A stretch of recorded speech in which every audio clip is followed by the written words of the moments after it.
Diawali dengan memperlihatkan para prajurit yang berkeliaran di sepanjang kota bernama Biku. Tujuan dari para prajurit tersebut tak lain untuk menculik para anak-anak. Kemudian terdapat sepasang suami istri yang hendak melarikan diri dengan membawa putranya dan diketahui oleh para prajurit. Si bapak melawan para prajurit tersebut. Namun dengan banyaknya para prajurit yang ia hadapi, si bapak pun tak mampu untuk melawan. Sehingga sang bapak harus menerima kekalahan. Tak lama kemudian, sebuah kepulan asap muncul dan seketika membawa anak tersebut yang bernama Niu. Tak hanya itu, kedua orang tuanya juga harus mati karena terkena kepulan asap. Dan inilah Journey to the West The Bikuland 2021.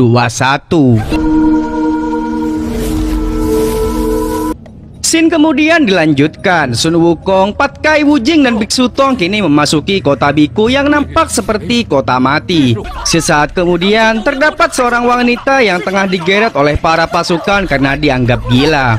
Sun Wukong yang selalu peduli tak membiarkannya begitu saja, dan ia segera menolong wanita tersebut. Para prajurit berlari ketakutan dengan terbirit-birit. Kemudian Biksu Tong menanyakan apa yang sebenarnya telah terjadi di kota ini. Dijelaskanlah jika 2 bulan yang lalu sang raja bertemu dengan seorang wanita yang terkapar di tengah hutan. Wanita itu kemudian dibawanya ke istana dan dijadikan sebagai ratu. Semenjak hari itu keadaan kota mulai memburuk dan semakin kacau. Tak hanya itu, setiap 49 hari sekali para warga diminta untuk menaruh putra-putrinya di sebuah kandang agar mereka dipilih oleh para prajurit dan ditumbalkan pada Dewa Gunung sebagai ungkapan terima kasih karena telah menyelamatkan sang ratu. Bagi anak-anak yang sudah dibawa, sampai detik ini tidak pernah tahu apakah mereka masih hidup atau sudah mati.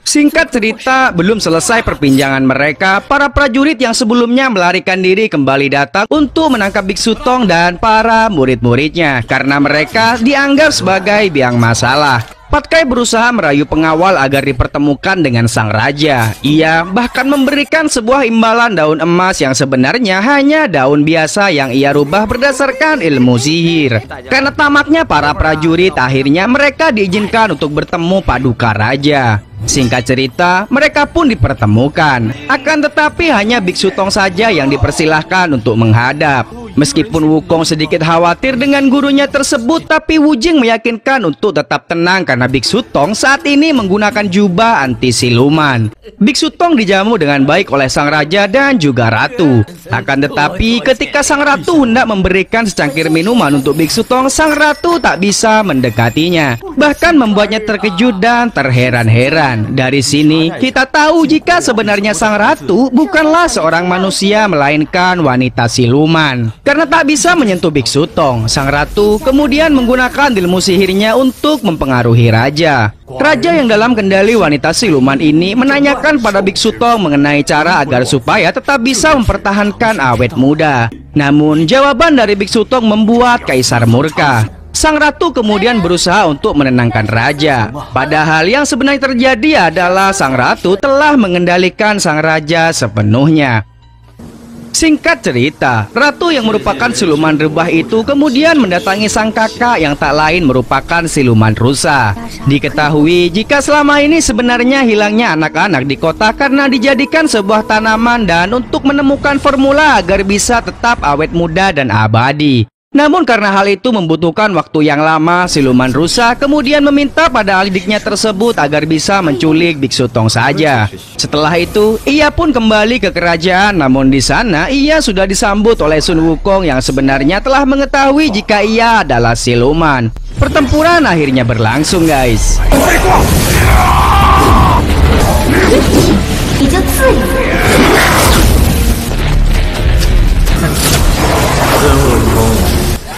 Pertempuran yang terjadi membuat Sun Wukong kewalahan karena siluman rubah mendapatkan bantuan dari sang kakak yang tak lain adalah siluman rusa.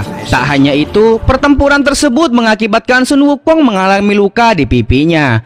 Pertempuran tersebut tak berselang lama karena siluman rusa dan siluman rubah kemudian melarikan diri. Sun Wukong segera kembali ke istana. Ia mengajak gurunya untuk segera pergi dari kerajaan ini karena jika bertahan maka bahaya akan semakin dekat. Apalagi musuh yang harus mereka hadapi sangatlah kuat dan berjumlah lebih dari 1 orang. Bukan Biksu Tong namanya jika ia tak bertahan. Biksu Tong menolak karena ia masih akan mengungkap terlebih dahulu mengenai hilangnya anak-anak dari para warga.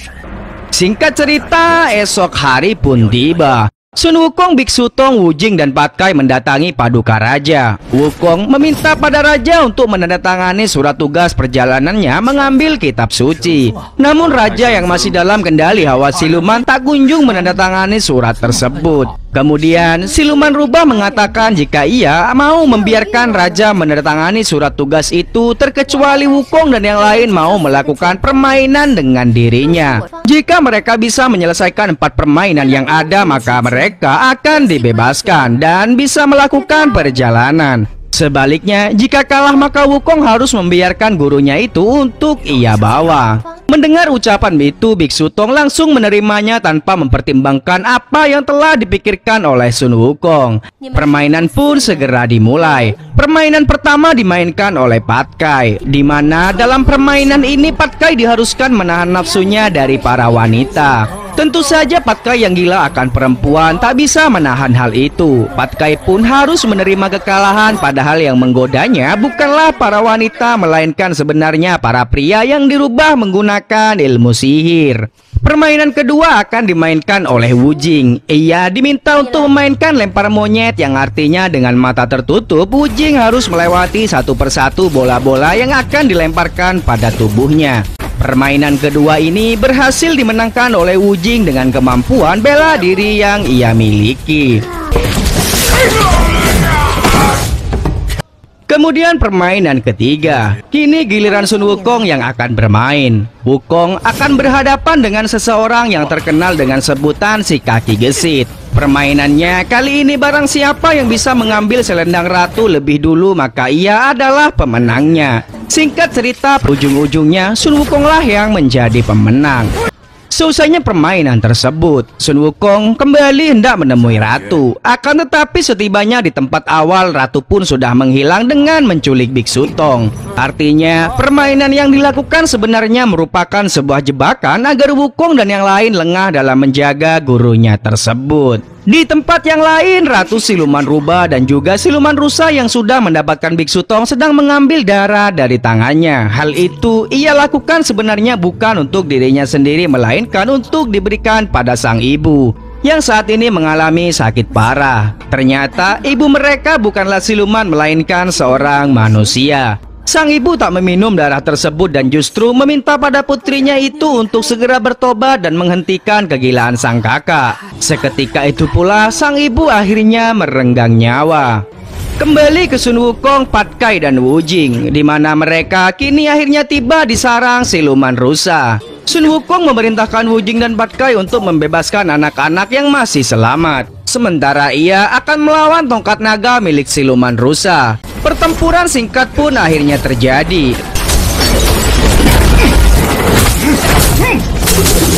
Namun kali ini Sun Wukong benar-benar bisa dilumpuhkan. Sampai-sampai ia harus terjatuh ke jurang tempat jiwa anak-anak yang sudah meninggal masih terkurung. Pat Kai dan Wujing segera menyusul Wukong yang kali ini benar-benar telah lemah dan tubuhnya pun hampir berubah menjadi es. Tapi Sun Wukong yang selalu peduli dengan siapapun, ia masih sempat membebaskan para roh anak-anak dengan mengeluarkan jiwa yang terkurung itu. Namun apa yang ia lakukan justru membuatnya semakin melemah dan tak berdaya. Di tempat yang lain, siluman rubah kemudian memberitahu sang kakak agar menghentikan semua perbuatannya. Apalagi hal itu merupakan permintaan terakhir dari mendiang sang ibu. Namun pada faktanya kini akhirnya terungkap jika sebenarnya apa yang dia lakukan bukanlah untuk menyelamatkan sang ibu, melainkan untuk memperkuat dirinya sendiri. Kembali ke Sun Wukong, ia yang sudah tak berdaya berusaha diselamatkan oleh Pat Kai dengan menggunakan pil api Samadhi. Akan tetapi usahanya kali ini benar-benar sia-sia. Hingga pagi menjelang, siluman rusa kemudian mendatangi Wukong dan juga Pat Kai. Ia memberitahu jika ia telah sadar akan kesalahannya. Ia juga meminta Patkai untuk segera menyelamatkan Biksu Tong karena jika terlambat guru mereka akan menjadi santapan para siluman. Namun dengan kondisi Wukong yang saat ini tak memungkinkan sehingga mereka berdua menyusup ke acara persembahan. Singkat cerita, persembahan daging Biksu Tong pun akan segera dimulai. Sementara Patkai dan Wujing juga telah sampai dan melakukan sebuah penyamaran menjadi salah satu dari para siluman. Namun sayangnya penyamaran mereka berdua terungkap dan mereka berdua juga berhasil ditangkap. Tanpa siluman rusa sadari jika sebenarnya Sun Wukong juga ikut bersama mereka. Sun Wukong kemudian berhasil membawa Biksu Tong pergi. Namun dengan kondisinya yang cukup parah, ia tak bisa berbuat banyak dan bahkan harus mengalami kekalahan yang menyedihkan.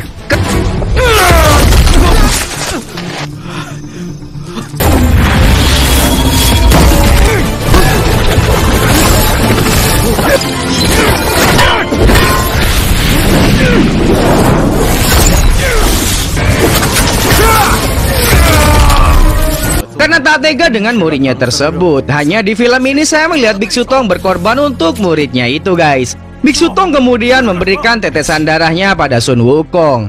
Seketika itu pula Sun Wukong berubah menjadi mode sang raja kerasakti yang selalu lengkap dengan baju sirahnya. Pertarungan pun tak bisa lagi dihindarkan. Dengan mode keren seperti ini, tak ada satupun dari para siluman yang mampu untuk menandingi kekuatannya.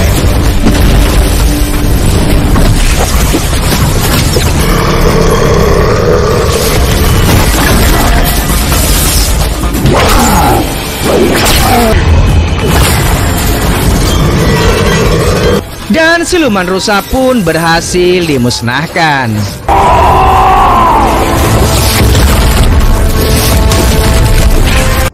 Seusainya pertempuran, kini kota Bikyu menjadi kota yang sangat damai. Bahkan sang raja pun berterima kasih atas pengorbanan yang telah mereka lakukan dan setelah itu mereka kembali melanjutkan misi mengambil kitab suci. Maka dari itu berakhir pula alur cerita dari film Journey to the West The Bikyu Land. Semoga kalian terhibur dan sampai jumpa di video selanjutnya. Bye-bye.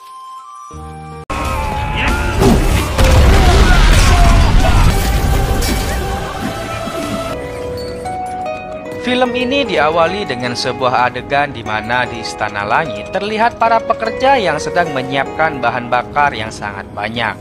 Bahan bakar tersebut digunakan untuk menyalakan tungku api yang merupakan tempat hukuman bagi Sun Wukong yang telah mengacaukan Istana Langit. Dan ia dijatuhi hukuman selama 49 hari di dalam tungku api tersebut. Namun ternyata Wukong yang berada di dalamnya justru mendapatkan kekuatan baru, yaitu kekuatan mata api. Karena kekuatan yang ia miliki kini semakin melewati batas, akhirnya ia pun berhasil keluar dari dalam tungku api tersebut dan kembali mengacaukan Istana Langit. Akibat dari serangan itu, Istana Langit pun hancur berantakan. Sedangkan tungku api bekas hukumannya jatuh ke bumi mengenai sebuah pemukiman. Dan film pun dimulai, guys. Scene berpindah ke masa sekarang di mana terlihat jika Biksu Tang, Patkai, Wuching dan Sun Wukong sedang dalam perjalanan menuju barat. Dan kini mereka telah tiba di sebuah pemukiman yang dikelilingi oleh gunung Merapi yang sangat panas. Karena panas yang tidak wajar dari gunung tersebut, Wukong mencoba untuk melihat apa yang sebenarnya ada di dalam gunung itu. Akan tetapi kekuatan mata api yang ia miliki tak mampu untuk menembusnya. Walaupun demikian, rombongan Biksu Tang beserta para murid-muridnya terus melanjutkan perjalanan sampai pada akhirnya mereka tiba di sebuah desa. Setibanya di desa tersebut, semua warga mengira jika rombongan Wukong merupakan jelmaan dari para siluman. Biksu Tang kemudian menjelaskan jika mereka semua merupakan biksu yang ditugaskan oleh Buddha untuk mengambil kitab suci menuju barat. Tak lama kemudian datanglah seorang wanita yang langsung menyerang Biksu Tang. Namun serangan yang dilakukan oleh wanita tersebut bukannya mengenai Biksu Tang melainkan mengenai salah satu warga desa. Karena tidak ingin terjadi pertengkaran, Biksu Tang kembali menjelaskan jika mereka adalah biksu yang diutus oleh Buddha. Namun gadis tersebut tetap tidak mempercayai mereka. Bahkan ia menganggap jika Biksu Tang dan para murid-muridnya merupakan komplotan penipu, terutama Wukong yang wajahnya sangat mirip dengan siluman. Dan diketahui pula gadis ini bernama Yan Ling-er. Di tengah-tengah perdebatan mereka tiba-tiba datang angin yang sangat kencang dan diikuti pula oleh hawa siluman yang sangat pekat. Benar saja badai pasir tiba-tiba muncul yang membuat desa tersebut berantakan. Wukong yang melihat kekacauan itu langsung mengeluarkan kekuatan mata api yang ia miliki untuk melihat siapa dalang yang sebenarnya ada di balik kekacauan yang terjadi. Dan benar saja, ternyata terdapat siluman di dalamnya. Tak perlu menunggu lama, Wukong bertarung melawan siluman tersebut.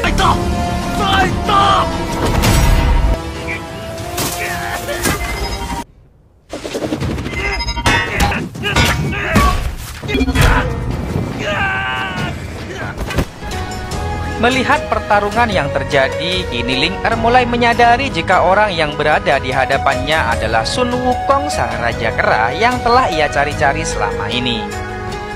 Ling-er kemudian mencoba untuk membantu Wukong dengan melawan siluman itu. Namun sayangnya serangan yang ia lakukan lagi-lagi salah sasaran, bahkan mengenai Biksu Tang.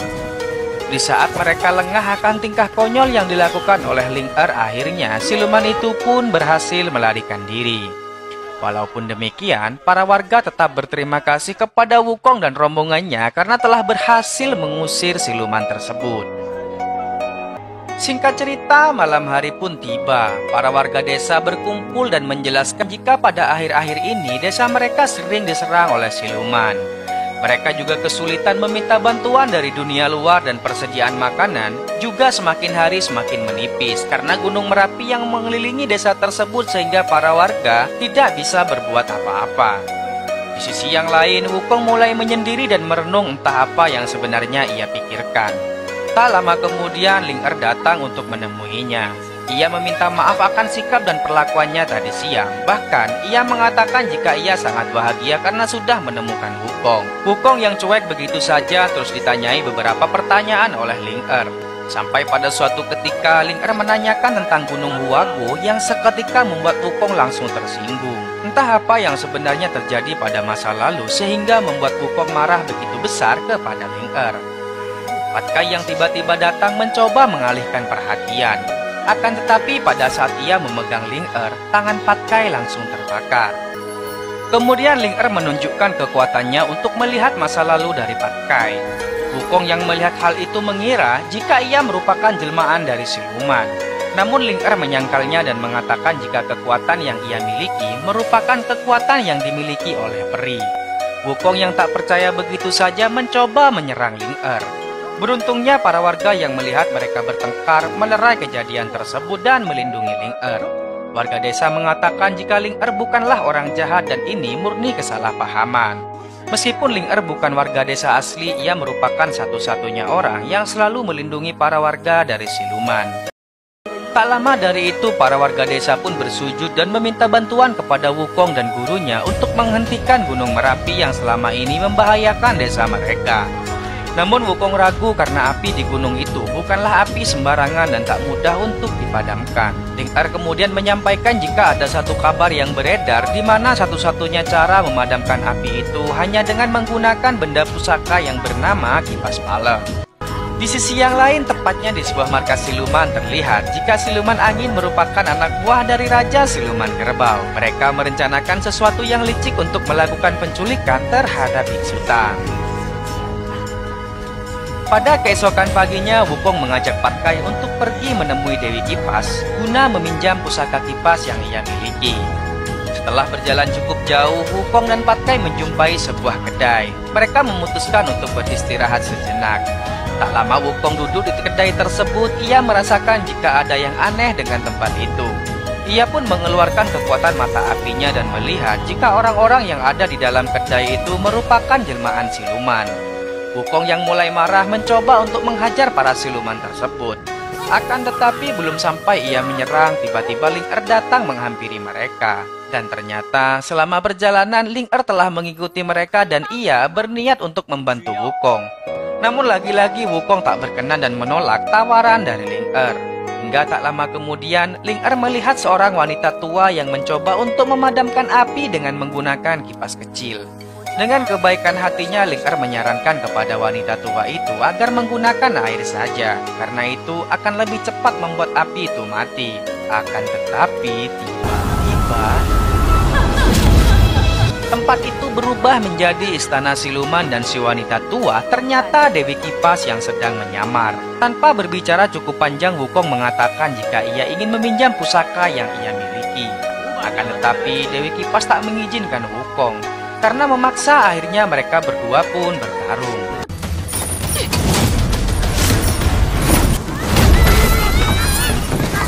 Dengan sangat mudah Wukong menghalang serangan dari Dewi Kipas. Bahkan ia berhasil membuat Dewi Kipas tumbang. Ketika Wukong hampir mendapatkan kipas pusaka itu, tiba-tiba Raja Siluman Kerbau muncul untuk menghentikan pertarungan. Dan dari sini diketahui pula jika Dewi Kipas merupakan istri dari Raja Siluman Kerbau.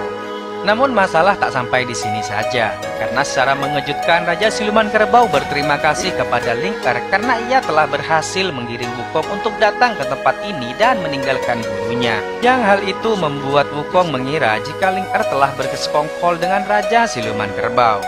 Mendengar ucapan itu, Ling Er menyangkalnya dan ia mengatakan jika Raja Siluman Kerbau telah memfitnahnya. Keadaan lagi-lagi semakin memburuk karena ternyata Raja Siluman Kerbau telah berhasil menangkap Wuqing dan gurunya. Karena semakin terdesak dan amarah Wukong yang semakin tak terkontrol, akhirnya Wukong kembali bertarung melawan Raja Siluman Kerbau.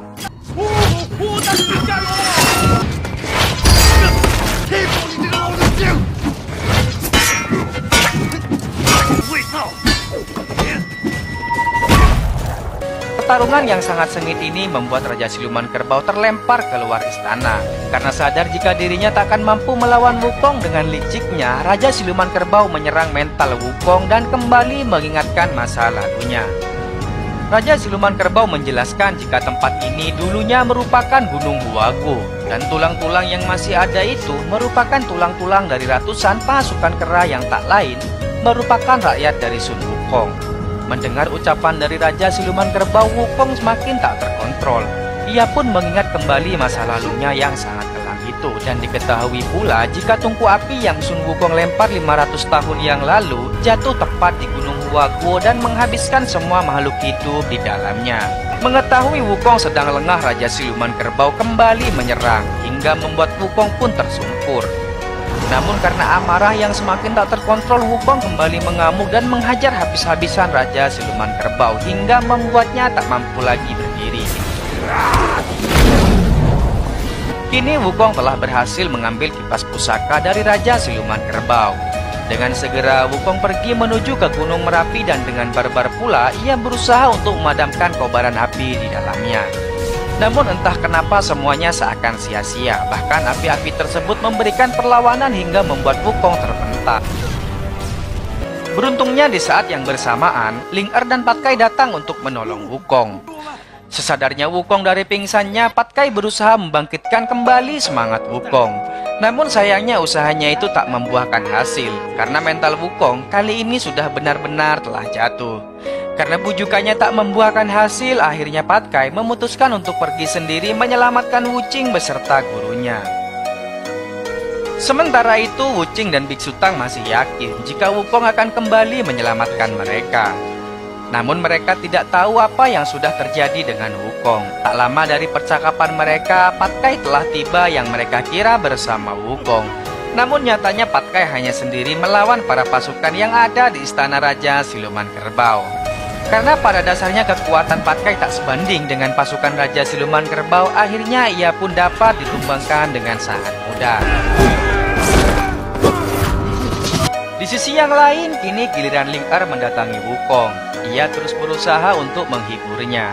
Namun sama seperti apa yang Patkai lakukan, hasilnya pun sia-sia. Dengan tidak putus asa, Ling Er kemudian mengeluarkan kekuatannya dan mengajak Wukong kembali ke masa lalu sesaat setelah Wukong mengacaukan Istana Langit. Kemudian Wukong juga dibawa menuju Gunung Huaguo sesaat sebelum hantaman tungku api meratakan tempat itu. Wukong menyaksikan jika semua pasukan keranya bahagia. Setelah itu, Ling Er membawanya menuju tempat Raja Siluman Kerbau yang pada saat itu sedang bertemu dan berbicara dengan Ling Er. di mana diketahui jika kedatangan Ling Er saat itu hanya ingin mengetahui keberadaan Wukong. Terakhir, Ling Er memperlihatkan Patkai, Wuching beserta gurunya yang sedang menikmati perjalanan mereka. Dari sinilah akhirnya Wukong mulai menyadari jika masih banyak hal yang sangat berharga untuk ia lindungi. Dan kini ia kembali menemukan semangatnya lagi. Tak perlu waktu lama, Wukong segera pergi untuk menyelamatkan guru beserta dua adiknya tersebut. Singkat cerita, Wukong telah tiba di istana Raja Siluman Kerbau. Dalam sekejap, Wukong bisa melululantakkan para pasukan Raja Siluman Kerbau.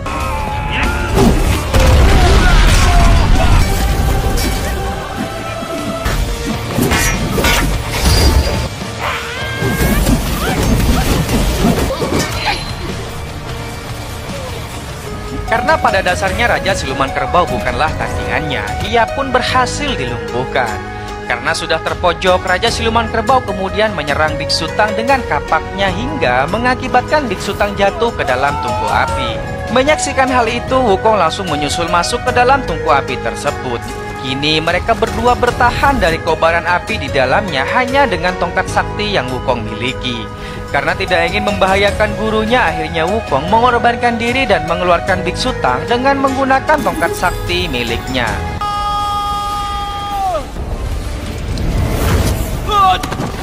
Sedangkan Wukong terjebak dan tersambar oleh kobaran api di dalamnya tanpa sedikit pun pertahanan.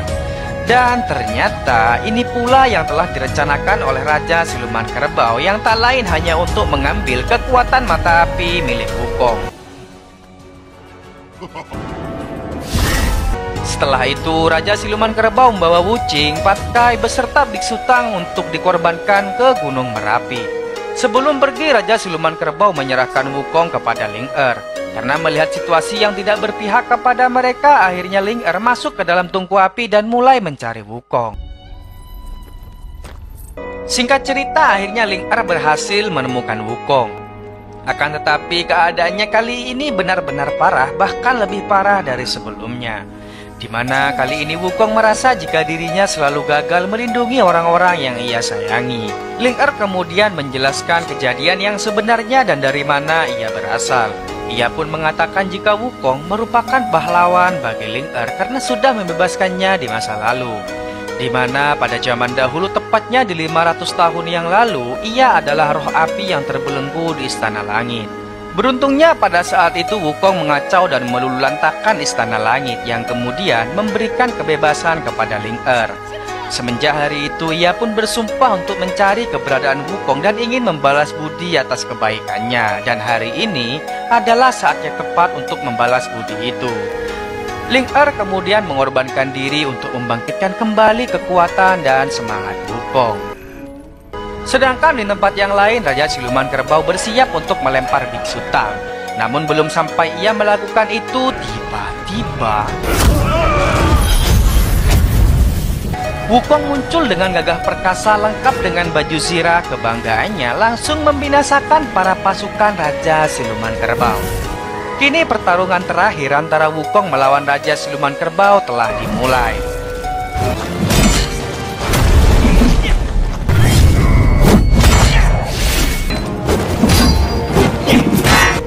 Pertarungan kali ini benar-benar membuat Raja Siluman Kerbau tak mampu lagi melawan Wukong. Dengan tongkat sakti yang ia miliki, Raja Siluman Kerbau pun masuk ke dalam tanah. Kemudian ia mengambil kipas pusaka dari tangannya dan segera pergi untuk memadamkan kobaran api di dalam gunung tersebut. Setibanya di sana, tiba-tiba Dewi Kuan Yin datang untuk memberikan beberapa pidatonya kepada Wukong dan yang lain. Singkat cerita, setelah pidato itu usai, Wukong dengan menggunakan pusaka kipas itu langsung melaksanakan aksinya. Namun kali ini situasi berbeda. Jika sebelumnya ia terpental, kini ia berhasil memadamkan kobaran api tersebut. Setelah api itu padam, seketika cuaca di tempat itu berubah dan hujan kembali turun yang membuat semua warga desa pun bahagia. Kini rombongan Wukong kembali melanjutkan tugasnya, yaitu mengambil kitab suci menuju barat. Dan berakhirlah alur cerita dari film Monkey King The Volcano kali ini guys. Semoga kalian terhibur dan sampai jumpa di video selanjutnya. Bye bye ท่านก็เห็นว่าคืนนี้แสงจันทร์กระจ่าง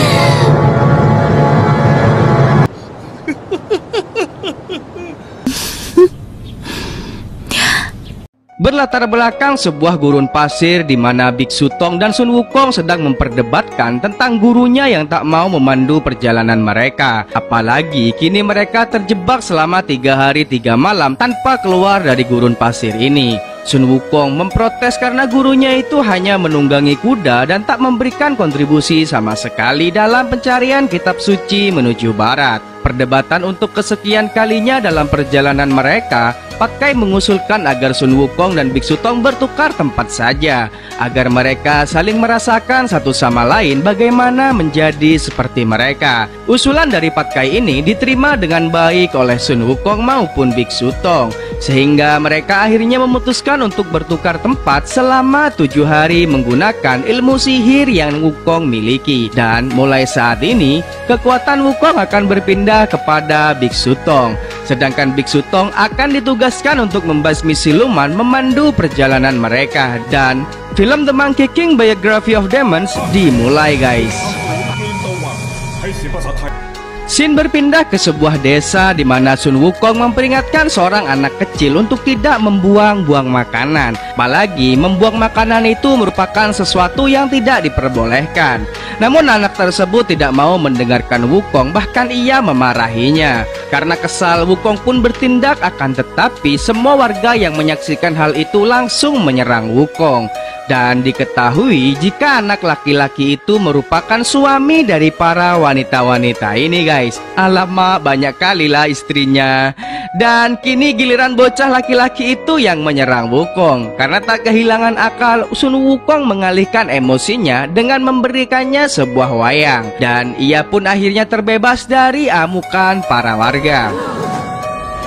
Singkat cerita, malam hari pun tiba. Sun Wukong mendatangi sebuah kedai untuk sekedar menikmati minuman. Namun ada yang aneh dengan kedai ini, di mana para warga, khususnya kaum lelaki di desa ini, berbondong-bondong dan menunggu kedatangan seseorang. Sun Wukong seperti biasa cuek begitu saja dan tak memperdulikan para warga. Pemilik dari kedai ini memanggil biduan andalannya bernama Sanyang. Para lelaki yang menyaksikan keindahan paras dari Sanyang ini mulai terhipnotis, tertegun dan tergila-gila. Namun berbeda dengan Sun Wukong, ia nampak biasa saja dan tidak memperdulikannya. Karena Sanyang melihat Sun Wukong tidak tergoda sama sekali, ia pun mengajaknya berdansa. Dan setelah itu, ia pergi meninggalkan Sun Wukong yang sedang ditagih oleh pemilik kedai.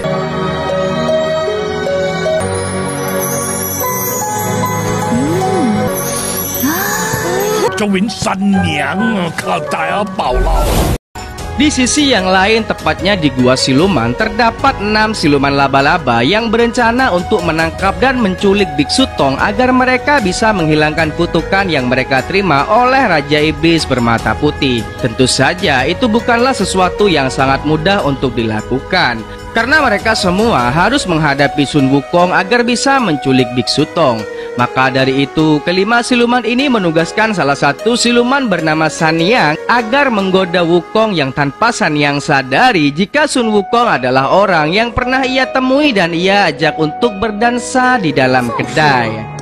Di sisi yang lain, Sun Wukong yang sedang beristirahat di atas pohon, tiba-tiba ada seseorang yang hendak mencuri tongkat Biksu Tong yang sedang ia bawa. Wukong yang mengetahui hal itu langsung menyerang laki-laki tersebut. Walaupun tanpa ilmu sihir, namun Wukong berhasil membuat pencuri itu tersungkur. Si pencuri kemudian menjelaskan kepada Wukong jika niatnya hanya untuk meminjam pusaka itu untuk menghadiri konferensi benda pusaka yang akan segera diadakan di desa. Dan ia bersedia menukarnya dengan lukisan dan juga baju tempur kura-kura yang baru saja ia ciptakan. Dan setelah Sun Wukong mendengarkan penjelasan dari pencuri itu, justru ia mengambil lukisan serta baju perang tersebut dan membawanya pergi tanpa memberikan tongkat Biksu Tong.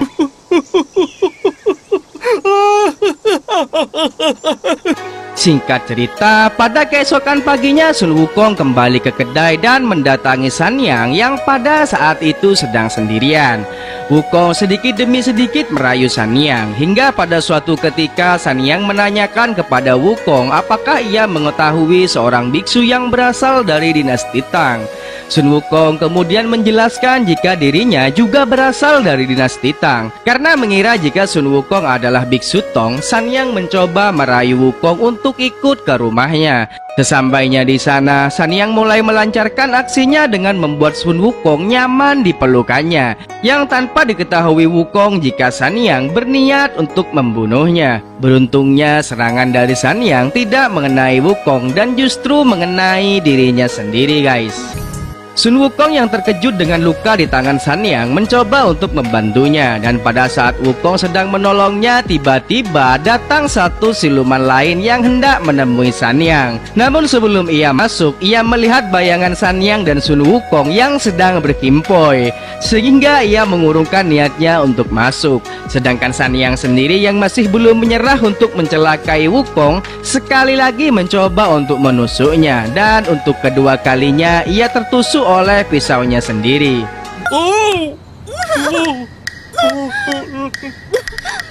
Singkat cerita, pada akhirnya Sanyang merawat lukanya sendiri, dan tak berselang lama saudara silumannya kembali datang dan menanyakan siapa orang yang sudah bercinta dengannya barusan.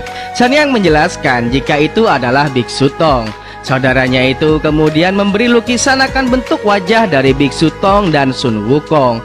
Dari lukisan itu ia menyadari jika orang yang ia rayu barusan bukanlah biksu Tong melainkan Sun Wukong yang telah menipunya. Sanyang semakin kesal dan ia berniat untuk segera menghabisi Wukong secepatnya.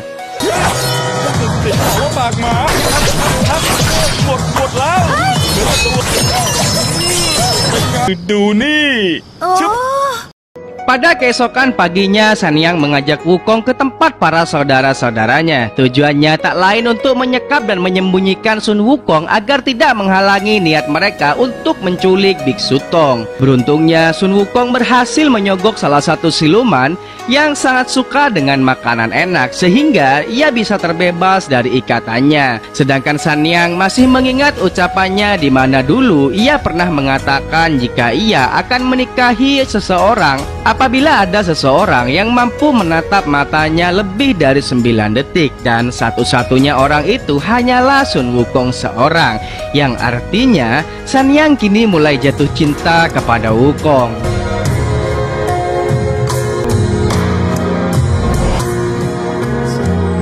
Di sisi yang lain, biksu Tong bersama Pat Kai dan Wu Jing berjalan untuk mencari Raja Iblis, dan sampailah mereka di sebuah perbukitan. Pat Kai yang pada saat itu kelaparan masuk ke perangkap siluman, dan ia terkurung dengan jaring laba-laba. Menyadari Pat Kai tak kunjung pulang, Wu Jing pun mencarinya. Namun sayangnya ia juga harus terperangkap dengan jaring laba-laba milik siluman itu. Dan kini hanya tersisa biksu Tong seorang. Dengan sombongnya biksu Tong yang memiliki kekuatan Wukong di dalamnya melawan ratu dari siluman ini. Dan dengan kekuatan Sun Wukong yang ada pada dirinya, dengan mudah biksu Tong membuat ratu siluman ini tak berdaya. Kemudian biksu Tong menolong kedua muridnya itu, akan tetapi para siluman yang lain muncul dan menyerang biksu Tong secara bersamaan.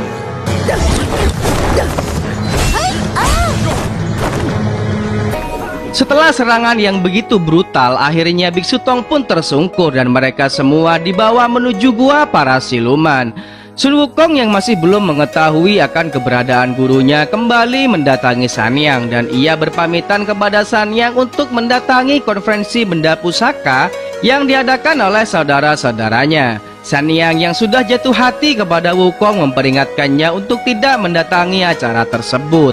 Akan tetapi ia tetap kukuh untuk pergi ke acara itu, dan setelah berpamitan tak lupa ia memberikan Sanyang hadiah sebuah lukisan dirinya dengan sangat sempurna.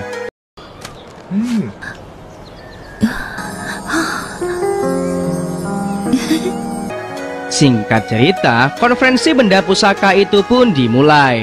Para siluman itu pun datang dan memberikan beberapa pidatonya. Namun suasana yang awalnya meriah seketika berubah menjadi sangat mencekam ketika ratu dari siluman laba-laba ini mengumumkan barang siapa yang dapat menangkap dan membunuh Sun Wukong yang saat ini ada di hadapan mereka, maka orang itu akan dihadiahi 1 kilo daging biksu tong. Maka dari itu orang-orang yang ada di sana seketika berubah menjadi siluman dan langsung menyerang Sun Wukong.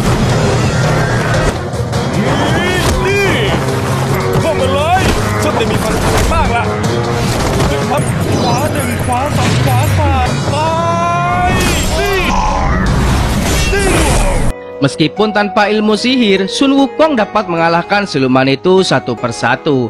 Namun siapa sangka salah satu siluman laba-laba menyerang Wukong dengan jarum yang ia keluarkan dari dalam rambutnya. Beruntung Sanyang datang tepat waktu dan menolong Wukong. Sesadarnya Wukong dari pingsannya, ia berterima kasih kepada Sanyang karena sudah menyelamatkannya. Kemudian ia menjelaskan jika sebenarnya kedatangannya ke desa ini ingin membantu 7 wanita dan melawan Raja Iblis Mata Putih. Namun saat ini ia masih kehilangan kekuatan sihirnya karena ia sedang bertukar tempat dengan gurunya. Namun ia merasa sangat bahagia karena menurutnya ia telah berhasil menolong Sanyang dan kembali menjadi siluman yang baik. Sanyang kemudian menceritakan masa lalunya kepada Wukong, di mana pada saat ibunya melahirkan Sanyang dan para saudaranya, ibunya dihina oleh para tetangga karena melahirkan anak yang memiliki kaki laba-laba. Hingga pada suatu hari, Sanyang kecil dan para saudaranya dibuang dan diselamatkan oleh Raja Iblis Bermata Putih. Sedangkan ibunya dibakar hidup-hidup. Awalnya mereka mengira jika Raja Iblis akan baik kepada mereka. Namun ternyata mereka hanya dijadikan percobaan untuk minum pil racun untuk membuka mata langit. Tapi tak ada hasil meski mereka telah mencobanya berkali-kali. Belum selesai menjelaskan, Sanyang mulai khawatir karena Sun Wukong tiba-tiba memejamkan mata. Sedangkan Sun Wukong masuk ke alam mimpi dan mengingat perdebatan yang terjadi di awal film, guys. Wukong pun terbangun dan mulai memahami kata-kata yang telah disampaikan oleh gurunya, di mana gurunya mengatakan jika mengusir iblis itu tidaklah sulit, dan yang sulit itu menguasai hati manusia. Hingga pada keesokan paginya, secara mengejutkan Wukong telah dikepung oleh semua saudara Sanyang, dan ia dibawa ke tempat Biksu Tong berada. Sedangkan Sanyang juga dihukum oleh para saudaranya agar tidak bisa berbuat apa-apa.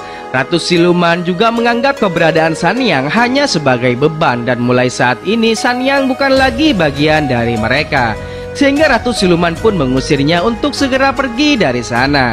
Tanpa mereka semua sadari, ternyata saudara kelima mereka kini telah pergi menemui Raja Iblis Mata Putih dan memberitahunya jika saudara-saudaranya sudah mendapatkan Biksu Tong dan mereka juga telah membuat Sun Wukong tak berdaya. Ia melakukan ini semua agar dirinya dianggap merupakan orang yang paling setia di antara semua saudaranya. Sedangkan di tempat yang lain, Sanyang bertemu dengan seorang laki-laki yang memiliki bayangan berbeda di dalam air. Dan tak disangka-sangka laki-laki itu adalah orang yang pernah ia cintai dulu. Namun laki-laki tersebut hanyalah roh yang ingin berpamitan kepada Sanyang. Dan ia pun pergi dari sana meninggalkan Sanyang sendiri. Sedangkan Raja Iblis kini datang ke sarang siluman laba-laba dan menanyakan kenapa mereka tidak memberitahu jika telah menangkap Biksu Tong. Salah satu dari siluman ini menjawab jika jamuan yang disediakan belum dimulai dan mereka akan mengundang Raja Iblis jika semuanya sudah siap. Tanpa banyak berbicara, Raja Iblis kemudian membawa Biksu Tong menuju istananya. Ia bermaksud untuk menikmati dagingnya sendiri. Para siluman laba-laba yang tak terima dengan perlakuannya mengejar Raja Iblis dan mengajaknya untuk bertarung. Akan tetapi mereka bukanlah tandingan Raja Iblis, sehingga sangat mudah mereka semua dapat dikalahkan.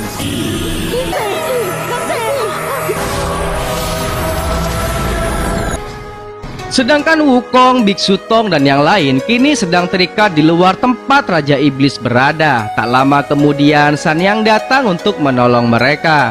Setelah ikatan Wukong terlepas, tiba-tiba Raja Iblis datang dan langsung menyerang mereka berdua hingga membuat keduanya tersungkur. Sanyang mencoba untuk melawan, namun sayangnya dia bukanlah tandingan Raja Iblis. Wukong yang tak memiliki ilmu sihir mencoba untuk melawan Raja Iblis, namun lagi-lagi ia harus terkapar. Meski telah mencoba berkali-kali untuk melawan, Wukong masih saja kalah dan bahkan ia terluka parah karena serangan dari Raja Iblis.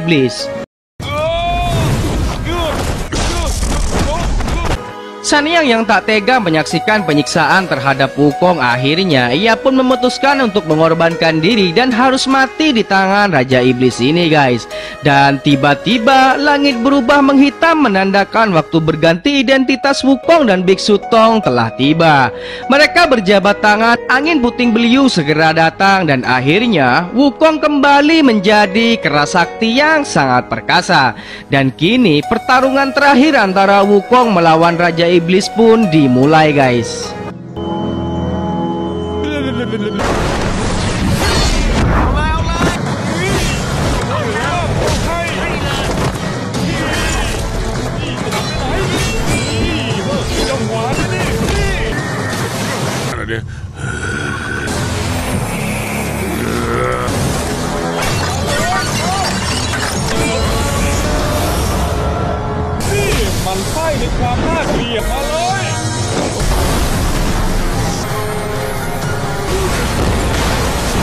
Dan pada akhirnya Raja Iblis ini bisa Wukong kalahkan.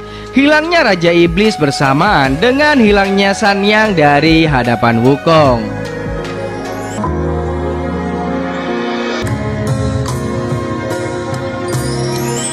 Dan scene terakhir dari film ini memperlihatkan di mana mereka melanjutkan perjalanan. Dan setibanya di desa itu lagi, Wukong melihat Sanyang yang sudah berubah menjadi manusia. Meskipun tidak jelas nasib mereka akan seperti apa guys. Berakhirlah alur cerita dari film Monkey King Biography of Demons ini guys. Semoga kalian terhibur dan sampai jumpa di video selanjutnya. Bye bye.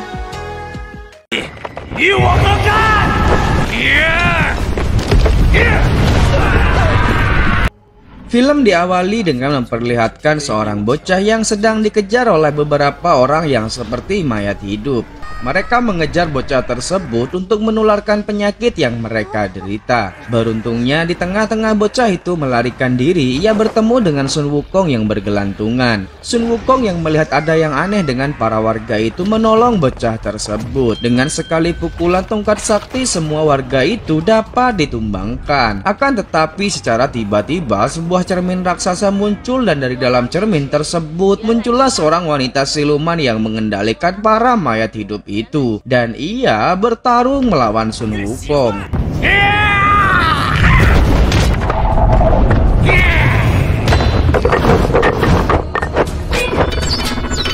Di tengah-tengah pertarungan, Biksu Tong membacakan mantra pengendali lingkar kepala yang ada pada Sun Wukong agar ia menghentikan pertarungan, karena menurutnya para warga itu bukanlah para siluman. Sun Wukong mencoba untuk menyadarkan gurunya, akan tetapi usahanya itu sia-sia saja dan justru Biksu Tong meneruskan membacakan mantra. Sun Wukong kemudian mengeluarkan tongkat saktinya dan hampir saja ia dapat memusnahkan wanita siluman tersebut. Akan tetapi mantra yang dibacakan oleh Biksu Tong membuatnya tak berdaya. Wanita siluman itu kemudian memprovokasi Wukong dengan menyadarkan dirinya yang sebenarnya. Sun Wukong kemudian melemparkan tongkat sakti dan secara tiba-tiba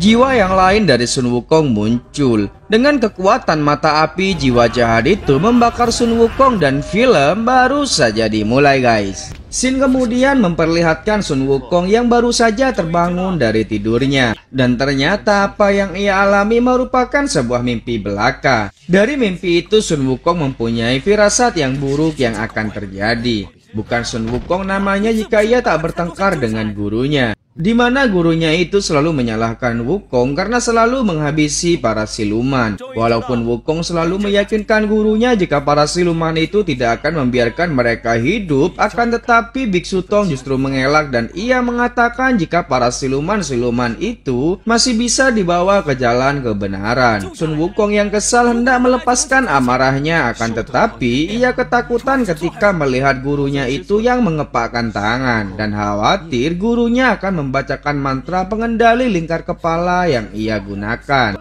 Sementara itu di tempat yang lain ada sebuah desa yang sedang terjangkit wabah, di mana para warga yang ada di sana memiliki tubuh dipenuhi dengan jamur. Terlihat juga ada seseorang bersama para pasukannya yang dianggap oleh para warga sebagai dewa. Orang itu bernama Senjian, di mana pada saat itu ia beserta pasukannya memberikan kue awan pada para warga. Dipercaya jika kue awan yang diberikan oleh Senjian merupakan obat penawar dari wabah yang terjadi. Para warga yang terjangkit wabah rela mengantri dan berebut untuk mendapatkan penawar wabah tersebut. Hingga tak lama kemudian seseorang datang dan menyerang Senjian. Diketahui orang tersebut merupakan seorang dewa penjaga dunia roh.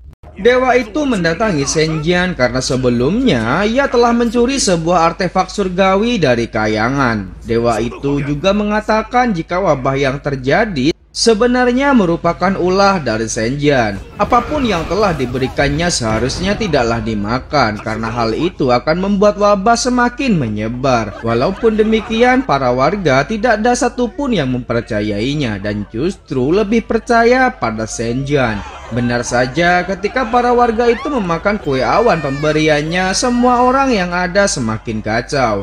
Senjian kemudian mengeluarkan sebuah cincin untuk melawan dewa tersebut. Dan dengan kekuatan cincin itu, ia mampu menyedot semua kekuatan yang dewa itu miliki. Karena kekuatannya kini telah musnah, maka dewa itu pun melarikan diri. Kemudian salah satu pasukan mendatangi Senjian memberitahu jika ada beberapa warga yang telah mencuri persediaan kue awan. Akan tetapi Senjian seakan-akan tak memperdulikan mereka sedikit pun. Sementara itu di tempat yang lain, rombongan Sun Wukong yang sedang beristirahat berjumpa dengan para warga yang dikejar-kejar oleh beberapa siluman. Sun Wukong berusaha melindungi para warga itu dan kali ini ia berusaha untuk menyelesaikan permasalahan ini tidak dengan cara kekerasan. Walaupun Sun Wukong dihajar oleh para siluman tersebut, Sun Wukong masih bisa bersikap lembut terhadap mereka. Namun demikian, para siluman itu akhirnya terkapar karena ulahnya sendiri. Dan seperti apa yang kalian prediksikan, Biksu Tong memarahi Wukong karena telah membuat para siluman-siluman itu terkapar. Sun Wukong yang kesal karena untuk kesekian kalinya dituduh oleh Biksu Tong tak bisa berbuat apa-apa. Hingga tak lama kemudian seorang wanita siluman rubah datang dan memberitahu jika para warga itu telah mencuri kue awan miliknya. Yang pada akhirnya diketahui jika para warga ini yang sebelumnya telah mencuri kue awan dari tempat Senjian. Mereka melakukan ini semua hanya karena mereka ingin menyembuhkan wabah yang selama ini mereka derita. Wanita itu kemudian menjelaskan jika kue awan itu merupakan sebuah percobaan dan tidak seharusnya dimakan. Walaupun demikian, para warga tak memperdulikannya dan segera memakan kue awan tersebut. Namun tak berselang lama setelah mereka memakannya, sesuatu yang tak diduga akhirnya kembali terjadi, di mana dengan sekejap warga itu berubah menjadi zombie. Para zombie-zombie itu kemudian menyerang Biksu Tong. Dengan angkuhnya Biksu Tong membacakan mantra untuk mereka, namun apa yang terjadi kita saksikan bersama, guys.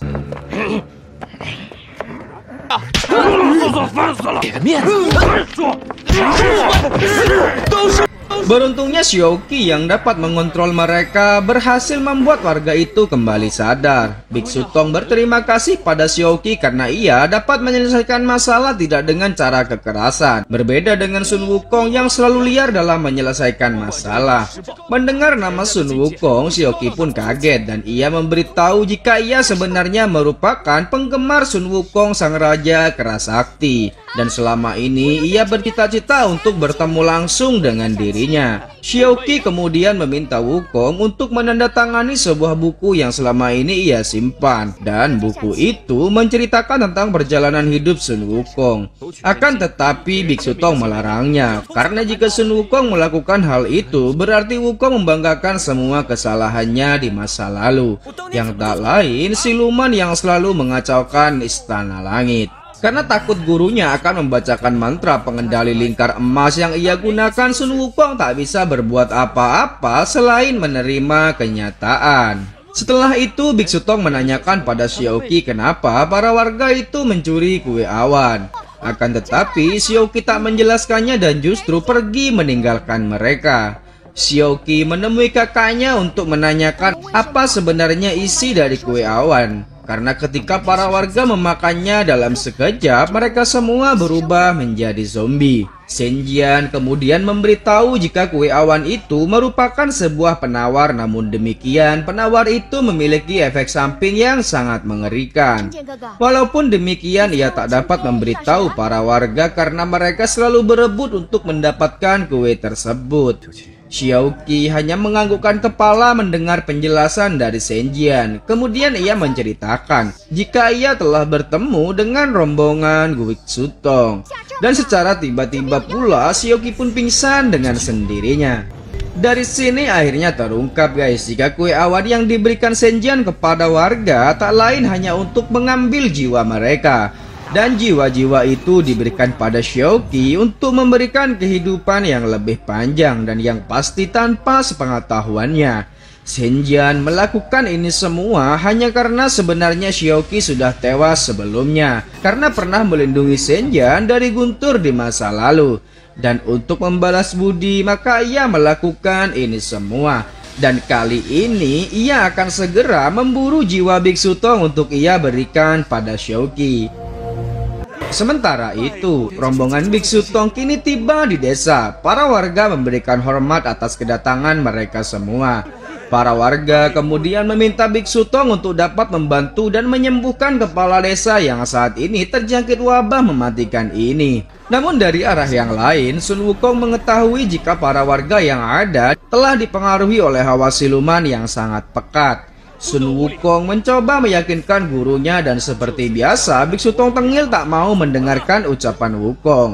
Dan untuk kesekian kalinya juga ia memarahi Wukong. Setelah itu Biksu Tong pun bersedia untuk membantu menyembuhkan penyakit yang dialami kepala desa. Dan ia akan sendirian sedangkan para murid-muridnya akan menunggu di tempat yang lain.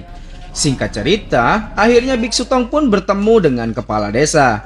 Melihat kepala desa yang seperti orang gila, Biksu Tong membuang kertas mantra yang ada di tempat itu. Dan secara tidak sengaja, ternyata kertas mantra itu membuka segel yang selama ini telah mengurungnya. Kepala desa langsung menyerang Biksu Tong. Beruntung Sun Wukong datang tepat waktu dan menghajar si kepala desa. Satu warga yang telah mengantarkan Biksu Tong sebelumnya kemudian berlari dan memanggil para warga yang lain. Sontak hal itu membuat para warga berdatangan dan menyerang mereka berdua. Hanya dengan menggunakan tongkat sakti, Sun Wukong dapat melumpuhkan mereka semua. Akan tetapi setelah itu apa yang terjadi? Biksu Tong yang tak tahu terima kasih kembali membacakan mantra pengendali lingkar emas dan membuat Sun Wukong kesakitan. Walaupun demikian, Sun Wukong berhasil menolong gurunya dari serangan salah satu warga yang masih bisa bangkit. Lagi-lagi dan untuk kesekian kalinya terjadi cekcok di antara mereka, di mana Sun Wukong akhirnya diusir oleh Biksu Tong karena selalu menghabisi para siluman. Karena tak ingin ambil pusing lagi, akhirnya Sun Wukong pergi dari hadapan gurunya itu. Namun tak berselang lama dari kepergiannya, para warga yang sudah mati itu kembali bangkit, diikuti dengan datangnya Senjian yang kemudian menangkap Biksu Tong dan Wuqing, sedangkan Pat Kai berhasil melarikan diri. Sementara itu di tempat yang lain, Xiaoqi membuka sebuah segel untuk berbicara dengan gelang jiwa yang sebelumnya ia ambil dari kayangan. Di dalam gelang jiwa itu ternyata hidup sebuah jiwa dan diketahui jika jiwa yang terkurung di dalamnya merupakan jiwa dari sisi yang lain Sun Wukong. Jiwa itu meminta Xiaoqi agar menyatukan lagi dengan Sun Wukong agar kekuatan yang sepenuhnya bisa dibangkitkan lagi. Dan dijelaskan jika dulunya jiwa Sun Wukong yang dikurung di dalam cincin ini merupakan jiwa jahat sebelum Sun Wukong ditugaskan mengambil kitab suci. Dan Kaisar Langit mengurung jiwa jahatnya agar Sun Wukong bisa menjalankan tugasnya dengan damai. Xiaoqi pun mendatangi Wukong yang pada saat itu menyendiri di sebuah bukit. Xiaoqi menanyakan apa yang sudah terjadi. Wukong kemudian menceritakan jika mulai saat ini ia telah berpisah dengan gurunya. Dan saat ini ia sedang memikirkan bagaimana caranya membuka lingkar emas pengikat kepalanya. Xiaoqi kemudian menawarkan diri untuk membantu membukakan lingkar emas itu. Xiaoqi kemudian mengeluarkan cincin milik Shen Jian. Namun apa yang terjadi justru kelakuan Xiaoqi membuat Sun Wukong kehilangan tongkat saktinya karena dihisap oleh cincin tersebut. Sun Wukong meminta kembali tongkat saktinya, akan tetapi Xiaoqi tidak tahu cara mengeluarkannya lagi dan hanya kakaknya saja yang mampu mengendalikan cincin itu. Tak lama kemudian Pat Kai menyusul Wukong untuk memberitahu jika saat ini gurunya telah ditangkap oleh seorang siluman yang bernama Shen Jian. Xiaoqi mendengar ucapan Pat Kai mengelaknya karena Shen Jian kakaknya tidak akan melakukan hal itu. Apalagi kakaknya merupakan orang yang baik. Maka dari itu untuk membuktikan semua, mereka akhirnya bertiga berangkat menuju ke tempat Shen Jian. Setibanya di sana, Sun Wukong mencari keberadaan gurunya. Dan setelah mengetahui keberadaan gurunya itu, terjadilah sedikit perkelahian antara Sun Wukong melawan Shen Jian, guys.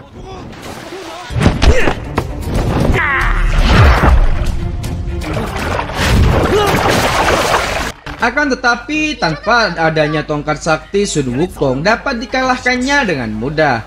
Xiaoqi kemudian menanyakan kakaknya apa yang sebenarnya ia telah rencanakan.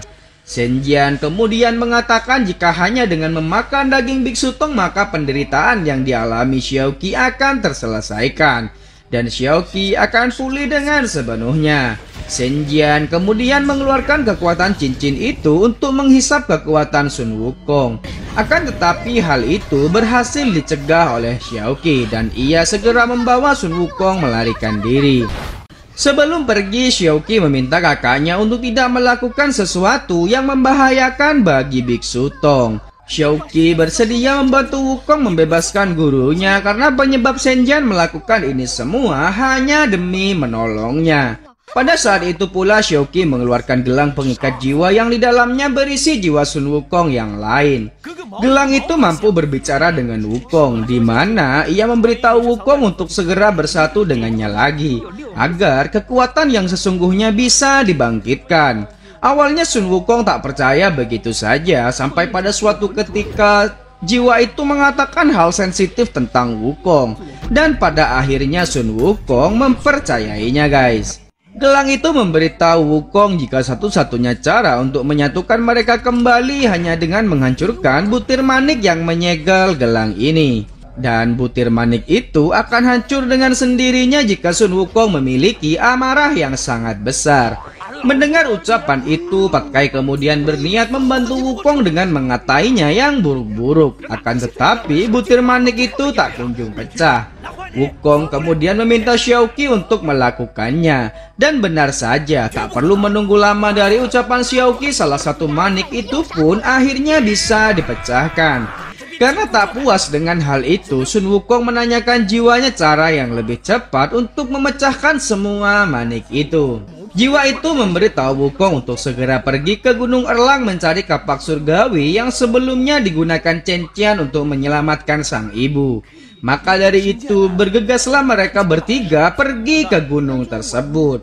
Di tengah perjalanan secara tidak sengaja Pat Kai bertemu dengan teman lamanya yang saat ini menjadi bandit. Dan ternyata orang itu merupakan Dewa Roh yang kekuatannya telah dihisap oleh Shen Jian di awal film. Mereka pun bergabung karena memiliki misi yang sama. Sementara itu, Shen Jian yang mengetahui kepergian mereka berencana untuk menyusul dan memusnahkan mereka semua. Sun Wukong kini tiba di sebuah danau dan secara tidak sengaja Sun Wukong mengunyah sebuah daun dan ternyata daun yang ia kunyah itu merupakan daun yang dapat merubah seseorang menjadi seorang wanita. Tidak hanya sikap, bahkan apa yang akan ia katakan semuanya akan berubah menjadi terbalik. Dan kita saksikan bersama tingkah Wukong seperti apa guys.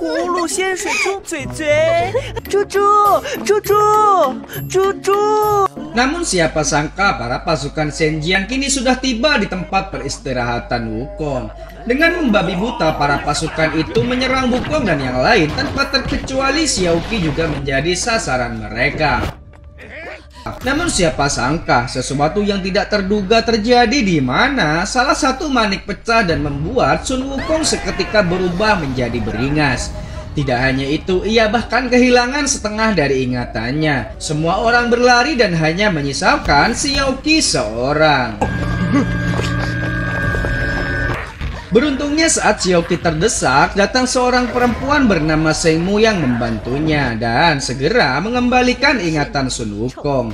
Dan diketahui jika sebelumnya mereka telah saling kenal. Sun Wukong kemudian menanyakan keberadaan Chen Qian pada Sheng. Xiaoqi juga menjelaskan jika tujuan mereka mencari Chen Qian tak lain hanya ingin meminjam kapak surgawi untuk melawan sang kakak. Karena saat ini kakaknya telah menculik Biksu Tong.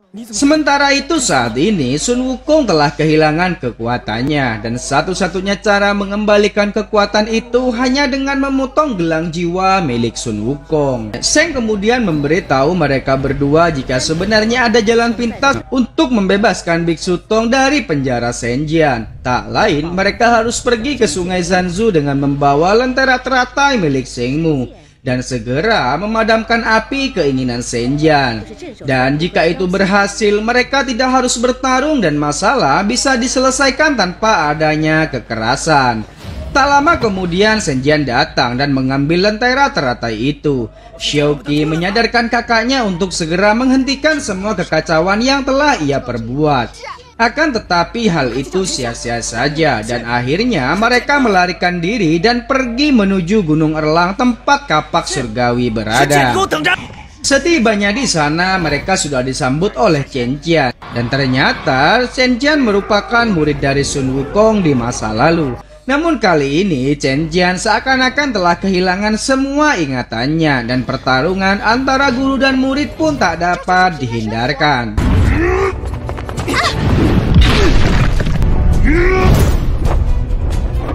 Dengan bersusah payah Sun Wukong melawan Chen Qian hingga tak lama kemudian Shen Jiang datang dan membuat ketiganya tak berdaya dengan menggunakan cincin langitnya. Maka dari itu akhirnya Sun Wukong memilih untuk menyerah dan tunduk di bawah pimpinan Shen Jiang. Sementara Pat Kai dimasukkan ke penjara bersama Biksu Tong dan juga Wu Qing. Jika kalian bertanya mengapa Sun Wukong berkhianat, disinilah akhirnya dijelaskan guys. Jika sebenarnya Sun Wukong melakukan ini semua hanya berpura-pura saja, dan ia merencanakan sesuatu yang lain untuk segera membebaskan mereka semua.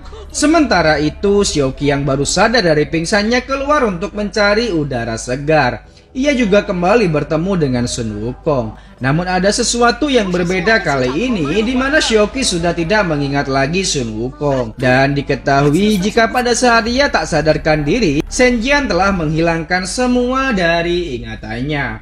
Sun Wukong berusaha untuk menyadarkan Xiaoqi untuk kembali mengingat dirinya dan membuka buku tentang Sun Wukong yang selama ini ia simpan. Dari tanda tangan yang diberikan oleh Sun Wukong, Xiaoqi mulai percaya jika orang yang ada di hadapannya merupakan Sun Wukong yang sebenarnya. Shen Jian yang mengetahui hal itu mengatakan jika Sun Wukong sang raja kera kini telah tiada dan yang ada di hadapannya itu merupakan siluman yang lain.